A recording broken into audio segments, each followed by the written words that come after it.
What's up everyone, it's Benedict here, and today, a special day, we get to talk about a new MCU movie. As you may know, I'm a bit of an MCU enjoyer, I've been following it for a long time. It's exciting when a new one comes out, even though they've been teetering a bit in the past few years. But we have a new Tom Holland Spider-Man movie, Brand New Day, and you know what? I hate to invoke the cliche, the MCU is back, question mark. That might be the thumbnail of this video. But, given that we've had the run of Thunderbolts, really good, Fantastic Four, pretty good. And now we come to Spider-Man Brand New Day, which, as you can tell from this title here, was kind of fire, man. I kind of really enjoyed Brand New Day. The MCU might be back, man. If Doomsday delivers, if Vision Quest is crazy in October, whenever that show is coming out, I don't know, man. 2026 could be the year the MCU returned. But yeah, Brand New Day, I really enjoyed it. More than I was expecting to. I thought the trailers looked good. The first trailer had me a bit concerned with some of the visual effects. I thought it looked a bit fake. Then the second trailer, I know, it looked really cool. I liked what they were doing with Peter Parker's character. I'm invested in this version of the character, and so I was excited to see what they do with him. And the film exceeded my expectations. I thought it was one of the more joyful cinema experiences I've had in a long time. I feel like I rediscovered the joy of, like, being a nerd watching, like, a fun comic book movie. You know, it's not the deepest movie. It's not going to change your life, probably. Although, it does have some good messages in there, some good morals.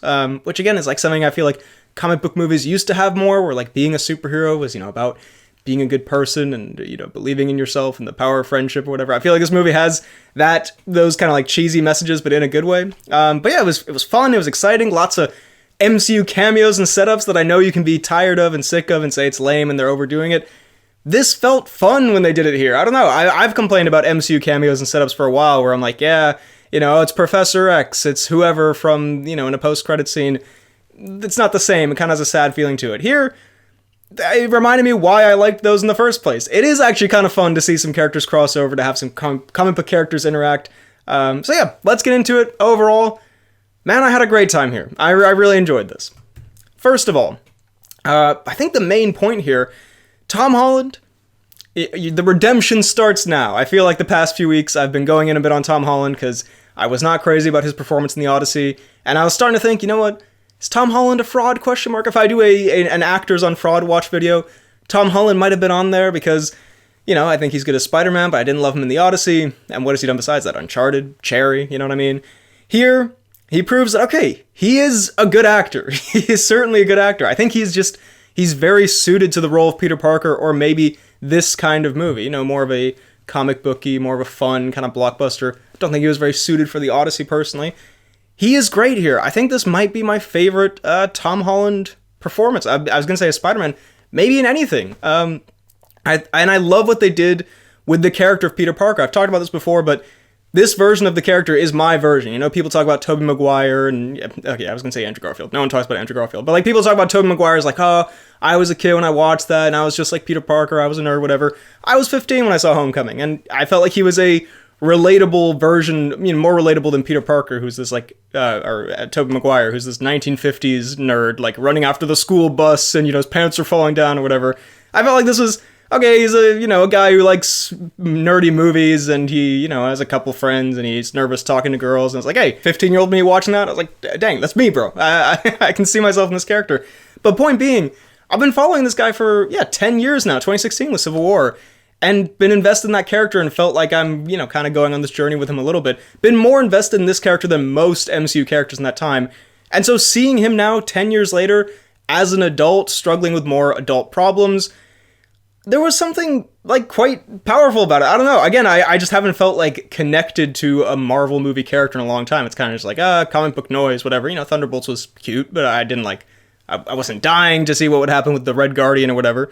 Here, yeah, the struggles he's going through here, I think they're really well done. I think they're more relatable to a, you know, young adult audience. Yes, you're it's tough being out of school and, you know, you're trying to find your place in the world. Obviously, it's tougher for him because everyone forgot him and he's a superhero and whatever. But he's also struggling with loneliness, which I thought was, you know, I've seen some interviews of Tom Holland talking about that's sort of the main theme or idea of the movie, is that, you know, you can try to do things all by yourself, and actually you need to talk to people, you need connection. And you know, I know there's the loneliness epidemic or whatnot, which people attribute to being like the male loneliness epidemic. I think there's kind of just a loneliness epidemic in general, you know, with everyone, especially due to social media. That's a conversation for another day. But the fact that they brought that to this film, you can call it a power of friendship type message, but the fact that they brought this idea of like, yeah, it's hard doing things on your own, and you should try to reach out to people and connect with people and, you know, not isolate yourself. And even, I don't know, maybe there's a little bit of a commentary on, like, the grind culture. You know, he's like, yeah, fuck, I'm just gonna be Spider-Man, like, only Spider-Man, you know. And there are other reasons he's doing that. He's not doing it because he listened to, like, because he enlisted in fucking Hustlers University or whatever. But, like, there is something to, yeah, you shouldn't isolate yourself and just try to pursue your goals and ignore your mental health. And I thought that was, like, a good message for a movie that's going to be seen by lots of people, especially people around the age of the character here. That's a great message, and I really enjoyed that. And I think Tom Holland just pulled off all of these emotions really well. He's more mature. You can see an evolution of the character. I watched some of Homecoming before I saw this, and like you can see him as the nerdy teen, all excited and giddy, and now you see him as this like, yeah, he's gone through it, man. Life's hit him hard, and I love that performance. So Tom Holland, you've redeemed yourself. Shout out. I'm sorry for calling you a fraud for for being in the Odyssey. Let's talk about visuals and action, man. One of my bigger concerns with this, because in the trailer there were some CGI shots, especially of the suit, or like him falling and or him swinging with MJ. There was just something like too sheen, kind of off looking about it. I didn't mind it in the movie at all, and in fact, I thought there was some great action in here. I honestly think my favorite action scene might have been, not to, you know, this isn't really a spoiler. By the way, we'll talk about spoilers after I give the score, so we'll get into some details there. No spoilers before then. But it's not a spoiler to say the opening sort of action scene is the truck chase with Frank Castle, and he's chasing this tank. That was an awesome scene, man. I love the swinging. I feel like this has some of the best probably the best Spider-Man swinging we've seen from the Holland movies. I feel like you get a real sense of momentum in some of the shots. That was just like a fun, really dynamic, kinetic scene, if that's a way to describe it. Kinetic energy. I don't know. But there was something, you know, really cool about that sequence. And there's various fight scenes throughout when he fights the Hand. That shit was awesome. By the way, where was this in The Defenders, the Hand, bro? Where was this, like, team-up energy? You guys are hopping off of each other and making formations in midair or whatever. I feel like the Hand was not pulling off this kind of crazy shit in the Netflix shows. They were kind of just, like, impaling Daredevil and dragging him around. And he's, like, bleeding and screaming on the floor. I guess that wouldn't have fit in, like, a Spider-Man movie. But yeah, that was a great scene. There are various, I don't know, they're just various little set pieces throughout that are a lot of fun. And the visual effects, like, yes, I think inevitably with these MCU movies, this Spider-Man suit in action, there are moments where it just looks rubbery. It is what it is. I've kind of gotten used to it now. I think it was less so in this movie. There are moments for sure where it sticks out, but I don't think it was as egregious as in some of the other ones. And on the other ones, New York looks like a real place again. Like, I think rewatching Homecoming, okay, like, you know, there was the montage at the start where he's showing people around, he's doing little, you know, helping the neighborhood. New York looked pretty real there, sort of. Looked a bit like a sitcom set, but, you know, it's fine. But by the time we got to, like, No Way Home, Far From Home, even in, like, London or wherever they were, there was something very empty feeling about the streets, and there was something, like, very flat about the way it was shot. That John Watts, like, cinematography. There was something kind of, yeah, sort of ugly about a lot of the, like, daytime New York City sequences. And here, you know, you can just see one example there. The streets looked more real. It felt like a more populated movie, but also the way honestly, the movie in general just looked better, which is surprising because some of those montage shots I thought looked bad, but in general it had, like, I feel like it was lit and color corrected better. It didn't look as flat, which I appreciated. I thought it looked a lot better than the other three, especially the last two we got. Now, another big thing here that could have been a problem, and I can imagine some people having a problem with, is that there's a lot of MCU stuff in this movie. But the reason that I would include this in the positives is that I had a lot of fun with it. I don't know what to say. I guess I am, you know, I have a soft spot for the MCU and superhero movies. But I don't think I just roll over blindly when they, you know, throw in a thing. Like, I've complained, if you've watched this channel, I've complained about plenty of Marvel movies. I think this movie just kind of reminded me of why I liked that stuff in the first place. There's a reason they did it and why it was so popular, because it is fun to see when a character pops up who you know, and then they do something kind of interesting with him, and they do kind of a comic booky thing. I don't know, man. People make fun of, including myself, of like, oh, this scene in Oppenheimer, this is like an MCU scene where fucking Albert Einstein shows up. This is like an MCU cameo. But you know what? It's an MCU. When it's an MCU movie, then yeah, that's the place to have characters show up like it's a comic book movie. It is a comic book movie. I don't know. It sounds like I'm coping here because I'm trying to like justify it. I thought it was fun. What can I say? I really enjoyed Bruce Banner's part in this. Getting to see Mark Ruffalo as the Hulk. I take back what I said in my trailer reaction. The Hulk did look very big when he fought Spider-Man. He did look, bigger than I remember. There was a slight more menacing aspect to the Hulk here. He's still not like, I still feel like Avengers Hulk when he was chasing Black Widow. That was like sort of peak movie Hulk of like, he's kind of scary here. And then he's gotten sort of progressively sillier and less threatening. But here we get like Rage Hulk again. And that was great. I enjoyed the transformation was cool. The horror of, I talked about this in my Endgame video of Banner figuring out how to be smart Hulk. It kind of defeats the purpose of the character a little bit. Like, I don't know, isn't he meant to be the Jekyll and Hyde type character where he can't control it and it's like, it's tearing him up? And here we get some of that more, some more of that, like, I can't control it, he's coming out, whatever. I thought that was cool. I thought the fight scene was great. You get to see, I guess I won't spoil like exactly who's involved in this fight scene, but you get to see comic book characters interacting. At the very least, I can say you see Spider-Man fighting the Hulk, and it lives up to expectations. And there was just something cool about that as like a comic book kind of nerd of like, wow, Spider-Man and Hulk fighting, in a film. It's pretty cool. Those are like two of the most iconic superheroes. We haven't seen them fight on film before, I'm pretty sure. Great scene. I don't know, cool fight scene. I really enjoyed the Punisher's turn here. Not Frank Grillo, what's his name? Jon Bernthal. Who, again, I mean, I thought he was kind of not washed in the Odyssey, but, like, he stood out. I don't think he was great in the Odyssey. And, like, yeah, he fits in more in a comic book film, doing his, Punisher shtick when he's not, like, meant to be Menelaus, King of the Spartans.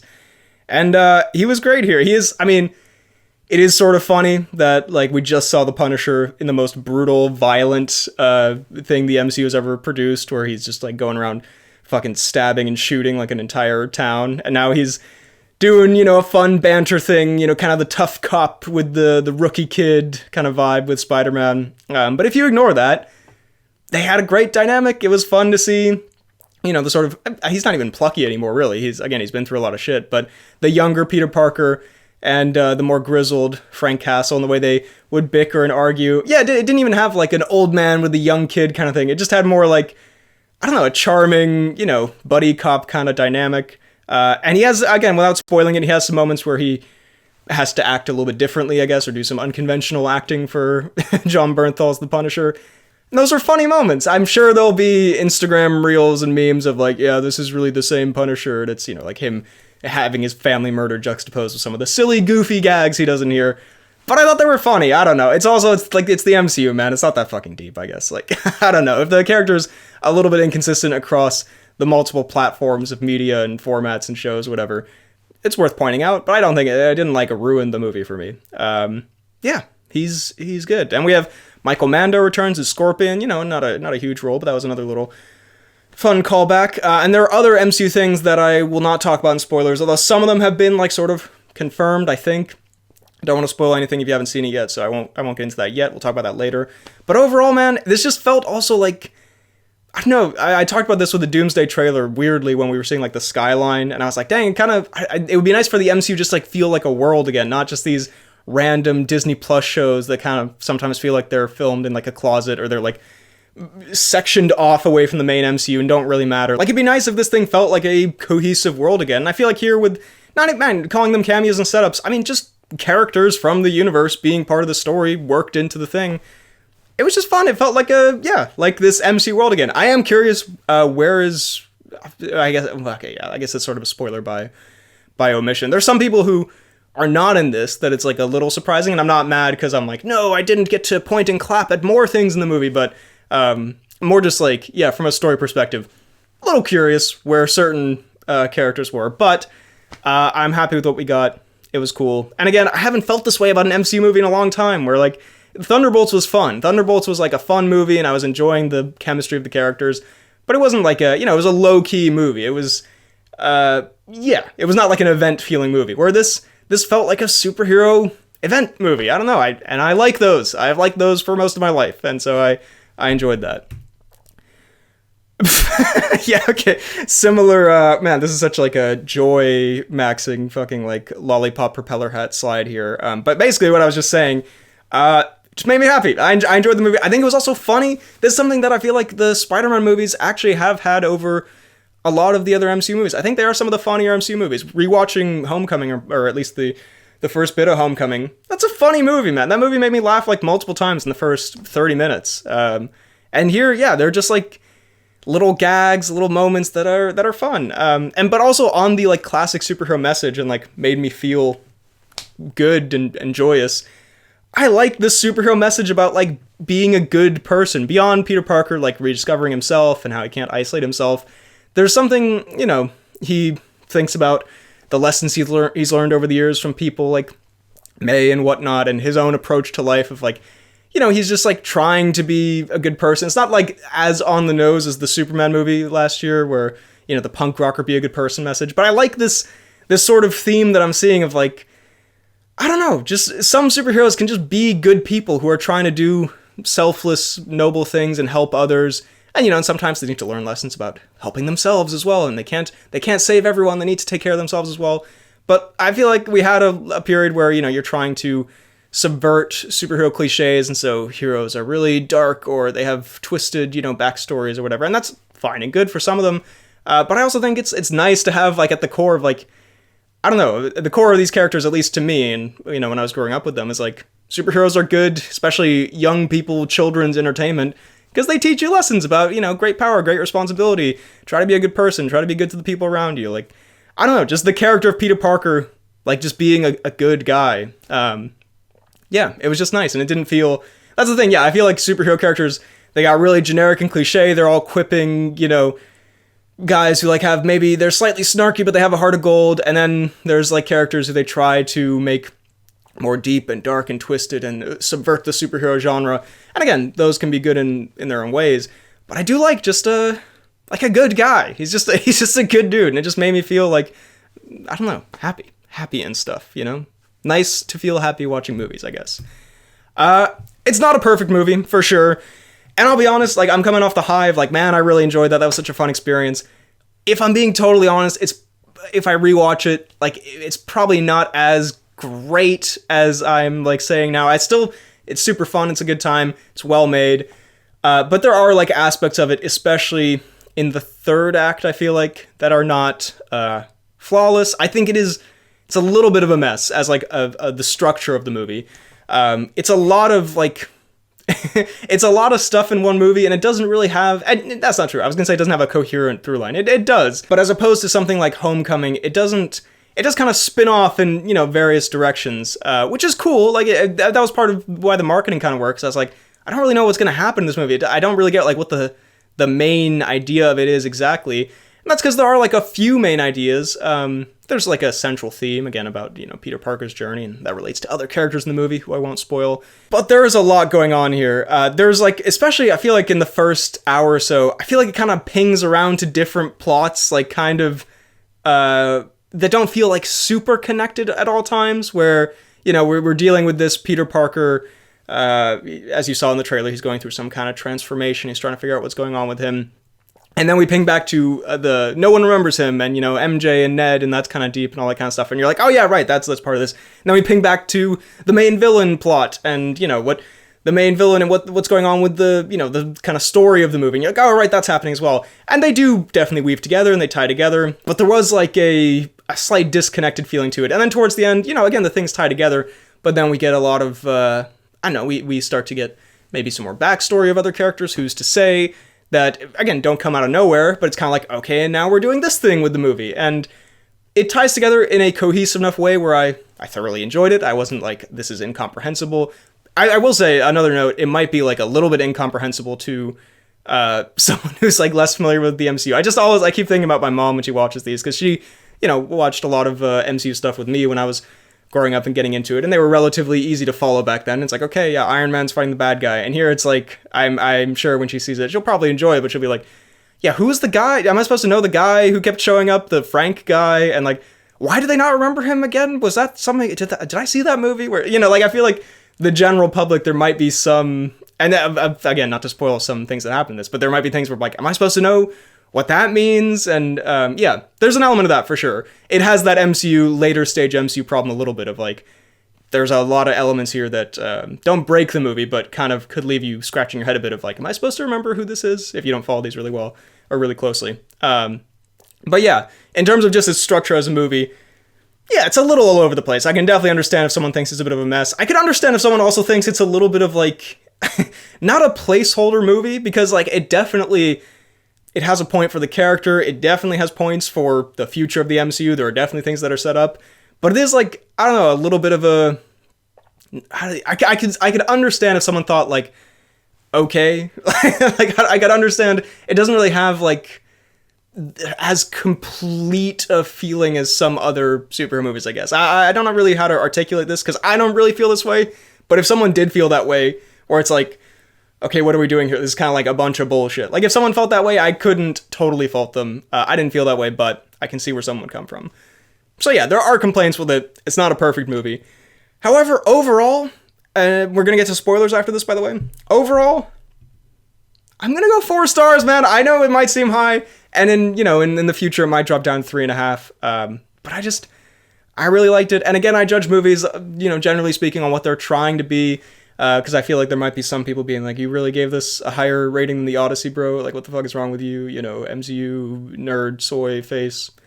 I'm kind of just insulting myself here. But I don't know. I feel like as a comic book movie, starring Tom Holland and doing, the big Spider-Man stuff and having a message, whatever, I feel like it succeeded just a tiny bit more than The Odyssey. Although I think they are of similar quality in terms of what they're trying to achieve. Obviously, different kinds of movies. The Odyssey is a bigger scale and epic and all this kind of stuff. But yeah, point being, I really enjoyed it. I had a good time. Let's talk some spoilers. Spoiler alert, if you don't want to know anything, don't watch. Click away. 3, 2, 1. Let's talk some spoilers. First of all, another MCU cameo that I didn't really want to touch on, even though I think it's been confirmed that she's in this. But I'd forgotten about that, and I was surprised when she showed up. We get Yelena in this, which I thought was kind of delightful. I don't know. Again, I kind of enjoyed that. Feels a little bit also like a reward for following these movies when she's talking about the new Avengers. I'm like, yes, because I saw Thunderbolts. I know what you're talking about. But her scene with Spider-Man was just also pretty fun. They're in the hot tub or whatever, the jacuzzi, and he keeps the mask on. I felt like that was a very like comic book visual, Spider-Man in the hot tub with the mask on. I don't know, I thought the joke that her office was a spa or whatever, I thought that was kind of funny. She's a very charming addition in the MCU. I feel like of the things they've done post-Endgame, having Florence Pugh, even though she hasn't been in like the biggest projects, like, the Black Widow movie and Thunderbolts and the Hawkeye show, I feel like she's been good, and I'm happy to see her get sort of the Spider-Man hard launch to like a more mainstream audience, because I think she'll be a big part of Doomsday, or at least she'll be in Doomsday, obviously. And I wouldn't mind seeing her continue with this character going forward. I remember when she was first introduced, I was like, this accent's goofy, man. I'm not a fan of this. I think she's very charming. I enjoyed her cameo. Sadie Sink. Yeah, well, let's talk about sort of the biggest twist or reveal or whatever. It was rumored and talked about. I saw some interview where someone was trying to get it out of her. She's Jean Grey. She is the X-Men character Jean Grey. People, there were a couple of whoops in the audience when that was revealed, which is kind of cute. I don't know. I appreciate the Danish cinema audiences. Like, if people are like screaming and cheering, like when fucking Ned Leeds shows up on the screen, they're like, yes, oh my god, Ned! Like, that's a little bit too much. But when there's like a little reveal, a couple people going like, woo! That's nice, that's cute. There were people there in like Spider-Man shirts and makeup and stuff. I don't know, I find that to be very, very wholesome. I feel like that contributed to like, just the nice vibes. But anyway, Jean Grey, yeah, a kind of cool reveal. I don't know, again, I just had this superhero moment where I was like, they're introducing the X-Men. That's like a little bit exciting. I'm kind of curious to see what they do with that. I don't really get what they're doing with it, to be honest. I'm not really sure what the exact vibe is, because I guess they're gonna go with the X-Men have always existed in the MCU, or they are currently in the MCU. They haven't come over. I thought they were gonna do like they come over from a different dimension, kind of like the Fantastic Four.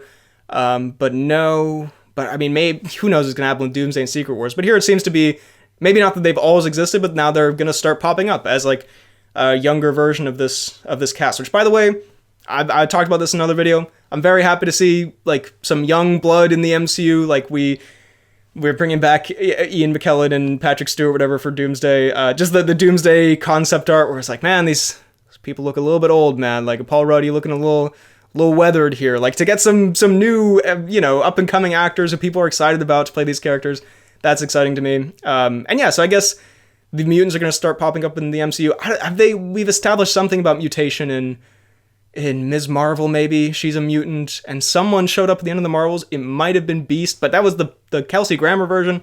I don't fucking know. I guess they'll explain it. But it was cool to see. It's like, yeah, okay, we're folding this in. I think this is a great way to launch this next phase with, like, I assume the X-Men will be a pretty significant part of carrying forward the next phase of the MCU. And I think this is a great way to do it. This movie's going to be huge. Everyone's going to see this Spider-Man movie. And to have one of the main characters, the villain, essentially, be someone who will then show up in that movie, people will remember, oh yeah, I saw that Spider-Man movie, because everyone's fucking going to see this. I remember that character. She was pretty interesting. They had that little emotional moment with Aunt May or whatever. Yeah, cool. I feel like this feels a little bit more like the MCU planning of, like, okay, this is clever setup, and which will then, hopefully pay off in an interesting way, but at the very least pay off in audiences being more interested, as opposed to the kind of chicken with his head cut off vibes that we've been getting from the MCU for a while. In terms of her performance, I thought she was good. I thought she had an emotional scene there at the end with Aunt May. Yeah, I thought she was good. I wasn't, like, blown away or anything, but I thought she's a good choice for the character. I liked what they did with the character. I liked how she connected with Peter Parker and how she tied into the, overall theme of the film. Yeah, so I was a fan of that. I enjoyed that. And then we have the post-credit scene here where I've got Spider-Man in space, because I guess Bro's in space based on the the Ned tracker or whatever. That was another funny joke, I thought, when the Punisher's using the Spidey tracker. I thought that's kind of a funny bit. But yeah, I don't know what it means, man. I was going to try to sit here and, like, hypothesize. I don't know. Is it... Does he go to space to fight Doctor Doom or to join the Avengers or something? I don't know. I imagine... Actually, it must be a new Spider-Man's popped up somewhere. Does a new Spider-Man come over with the Fantastic Four? Is that even in Doomsday? Is that going to be at the end of Doomsday, where I've predicted that, we have the movie Doomsday, and then at the end they're like, and look, it's Tobey Maguire! And, Tobey Maguire comes in from another universe. I suspect whoever that Spider-Man is out there might be Tobey Maguire or Andrew Garfield. Might be Miles Morales if, Dr. Doom fidgets with dimensions and worlds and creates Miles Morales or brings Miles Morales over from another universe. Yeah, intriguing though. I was curious. Again, kind of like Thunderbolts with Thunderbolts' post-credit scene. I'm feeling emotions of, like, I'm kind of curious to see how that pays off, which I feel like there was a good, like, 4 years there where I did not really give a shit when stuff happened with an MCU movie. Now I'm kind of like, yeah, I want to see what happens. Also, I will say, just on the ending, first of all, Ned remembers Peter. Is that how that's meant to be interpreted? Because, he hits him with, like, the Peter, and then Peter, so I don't know. I guess so. Does the magic handshake break Doctor Strange's spell? I thought it was interesting that they didn't have them remember him. I thought maybe Jean Grey was going to be like, okay, well, you know what? And as a thank you, I can fix up MJ and Ned's memories for you. But we'll see what happens there. I will say, I loved him and Zendaya. I think they have great chemistry. I think the scene where they're talking through the curtain, one of the best scenes in the film for sure. You can tell they're married. You can tell that they have, like, yeah, really good chemistry. But there's also, like, this, melancholic, sad yearning there. And I don't know. Again, I thought Tom Holland was great. You like seeing Spider-Man down in his luck. A lot of people have said that, like, Peter Parker needs to just be going through rough times. But yeah, he just like sucked. It was like kind of, you felt bad for him that, like, he goes, this entire college, he loses out this wonderful college experience he was going to have with his friends and his girlfriend. He loses it all. They don't remember him. It's super deep. I don't know. I just felt for him. I felt emotions watching this movie. I felt sorry for the character, and it was sweet when they were having their little moments, and it was melancholic when she said, I don't love you, and all this stuff. Kind of heartbreaking, actually, more than melancholic. And then he had to give her a ride home. That's pretty brutal. But yeah, no, very good. And I don't know, when they had the little scene together where they were, like, playing with the Lego, I was like, that's sweet. That's really nice, man. You feel for Peter Parker in this. And when he starts having these little nice moments, that's really sweet. I enjoyed that. So, yeah, I think that's all the spoiler stuff. I mean, I talked about the other stuff with, like, Punisher and Spider-Man fight Hulk. Why was Punisher there, bro? I know he was there because MJ told him to go, but, like, okay, that was a goofy-ass moment when the Punisher shows up and he's shooting at the Hulk and he won't stop screaming. He's doing the fucking Punisher scream. Like, that was goofy as hell. But I thought it was, him being there is kind of like, really, he would just go because MJ told him to go. But I thought it was a fun addition to that scene, him doing the little gag, the little him being possessed and him acting a little goofy. That was kind of funny. I did think it was a little bit funny that Jean Grey goes into Peter Parker's mind and is so moved by this little Aunt May memory, this little heart-to-heart with Aunt May, that like it stops her from destroying New York or whatever. But she goes into Frank Castle's mind and like presumably sees his whole fucking family get taken out and shot and his little children get murdered, and she just goes like, whoa, this dude's got issues. Like, I don't know, that was kind of funny. But also that moment when Frank Castle was like, this guy's got issues. That was funny. I don't know. It made me laugh.